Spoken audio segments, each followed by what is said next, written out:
Gospodarska zbornica Slovenije je 12. februarja 2013 pripravila poslovni zajtrk namenjen izmenjavi informacij in poslovnih izkušenj med podjetji, ki že poslujejo ali želijo poslovati s Turčijo.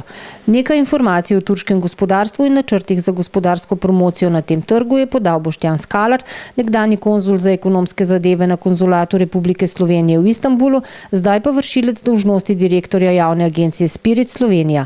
Primere iz poslovnega sveta sta predstavila predstavnika podjetij Fields in Elements Capital Partners. Vsekakor so možnosti velike, ne? Če dobro vemo, da Turčija raste z leta v leto kljub gospodarski krizi. Seveda pa je potrebno poudariti, da slovenska podjetja bojo mogla še krepko delati na razvoju same mentalitete in načina poslovanja, ker vemo, da Turčija ni enostaven trg, je pa perspektiven. Tako da jaz vedno apeliram na slovenska podjetja, da se pripravijo, preden bodo šla v tujino in da ne grejo ad hoc, ampak da planirajo svoje aktivnosti. To pomeni, da poiščejo že vnaprej partnerje. Recimo mi kot Spirit, oziroma naslednik bivše agencije Japti, ki je organizirala večinoma teh gospodarskih delegacij, bomo tudi letos pripravili. Predvsem prvi nastop bo baziral sicer na turizmu, ampak bomo vključili zraven tudi ostale sektorje, to se pravi tudi podjetništvo pa internacionalizacijo. S tem, da je potrebno povedati, če gre podjetje na trg brez priprave, to pomeni, da samo pričakuje, da bo dobil, pomoč inštitucij, je to zgrešena poteza.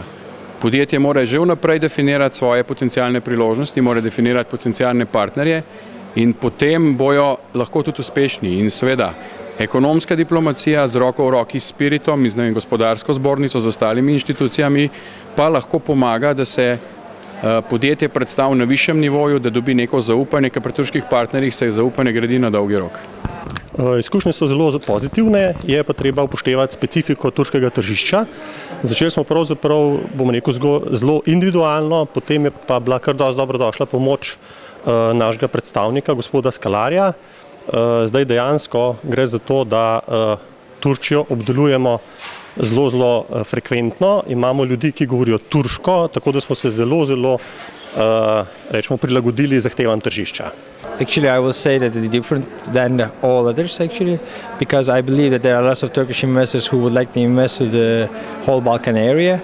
I believe in Slovenia that a lot of opportunities exist. I would say I'm always consulting to all companies that I know that they need to be open for partnerships and they need to be more open to Turkey, because as you know that in this region Austrian and the Greek capital was so much, and now after the financial crisis now there's a Russian capital and alternatively the Turkish capital, and I believe that Turkish capital is willing to be here because historically we have better ties than Russia.